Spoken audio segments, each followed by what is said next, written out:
Assalamualaikum warahmatullahi wabarakatuh. Perkenalkan, nama saya Bella Naras, kelas 12 MIAT 3. Dan di sini saya akan menceritakan novel dengan judul Kisah Cinta yang Mengharukan. Masa lalu adalah pilihan yang kita lalui, sedangkan masa depan adalah pilihan yang kita tentukan.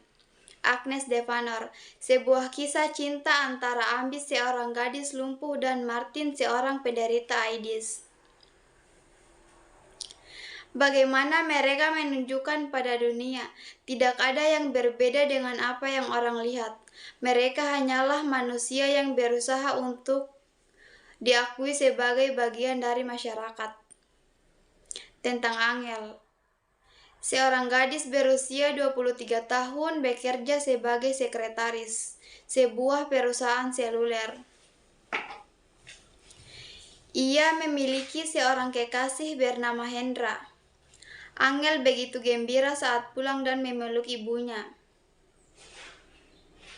"Bu, Hendra akan melamarku. Adalah malam ini dan kami akan bertemu di taman kota. Tempat di mana pertama kali bertemu," kata Angel pada ibunya. "Bagaimana kamu yakin, Nak?" "Tentu saja aku yakin, Bu. Sebab kami sudah merencanakan itu." Dan Hendra bilang, "Malam ini aku akan melamarmu.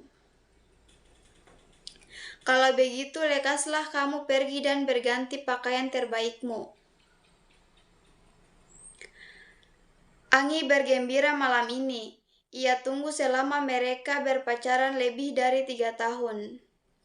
Kini menjadi akhir dari kisah cinta mereka. Tentang Martin.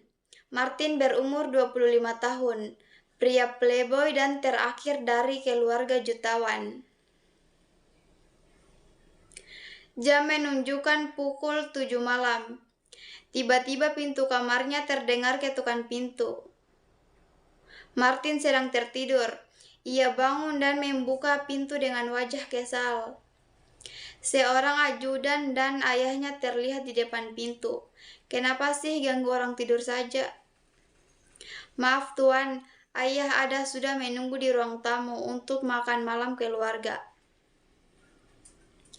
"Bilang padanya, aku ada di bawah sebentar lagi," kata Martin tidak melawan. Ajudan itu pergi. Martin merapikan mukanya yang sangat kusut, karena semalam ia baru saja pergi dugem dan pulang pukul 7 pagi. Setelah rapi, ia pun langsung ke bawah menemui ayahnya di meja makan, bersama ibu dan adiknya Sheila. Ia duduk begitu saja. "Pagi jadi malam, malam dari pagi," kata ayah Ketus. "Sudahlah Pak, Martin, ayo makan." Dengan setelah hati Martin makan, tapi baru mencicipi sedikit sarapan. Ia sudah menghilang dengan wajah kesal ayahnya.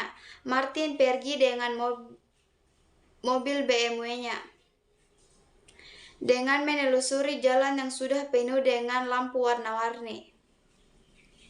Kota ini akan merayakan Natal dalam waktu beberapa hari lagi. Ia hanya berunjung dalam hati, "Ayahku kaya, untuk apa bekerja?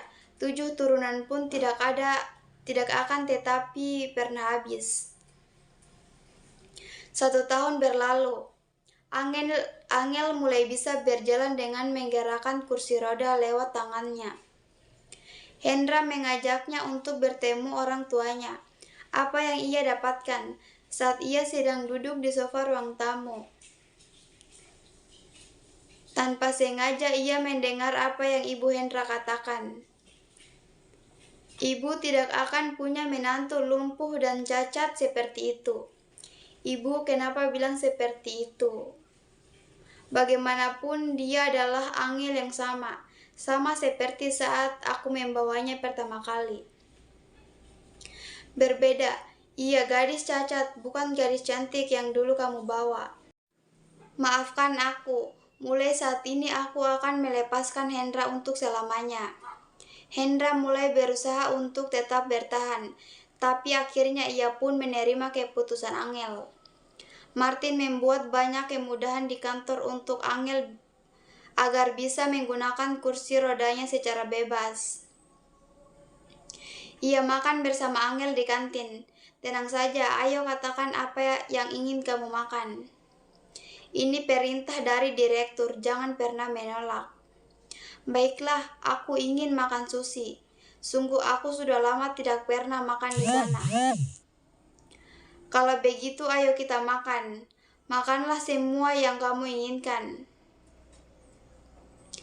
Ada yang harus ia katakan. Di acara makan malam Natal bersama keluarga, apakah kamu yakin ingin menjadi kekasih dari seorang gadis cacat sepertiku? Aku berjanji dalam hatiku, dan atas nama Tuhan kalau aku bersungguh-sungguh ingin menjadi bagian dalam hidupmu. Keluarga Martin terdiam. Ia tidak pernah menyangka kalau anaknya punya pacar yang cacat.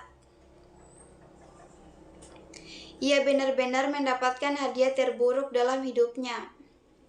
Martin dan Angel menikah beberapa bulan kemudian, setahun kemudian Angel sudah bisa berjalan tanpa tongkat dan tahun kemudian mereka melahirkan anak dengan ajaibannya. Normal tanpa penyakit apapun. 3 tahun kemudian di Natal 2009, Martin meninggal karena penyakitnya. Seperti kata Angel, bagaimanapun keadaan kita dan siapapun yang memiliki keadaan sulit, janganlah merasa kamu akan sulit karenanya. Karena kita tidak bisa memilih apapun dalam hidup kita selain bertanggung jawab. Bertanggung jawab terhadap apa yang kita lakukan di masa lalu, tapi percayalah masa depan akan indah bila kita berusaha untuk menjadi keadaan kita.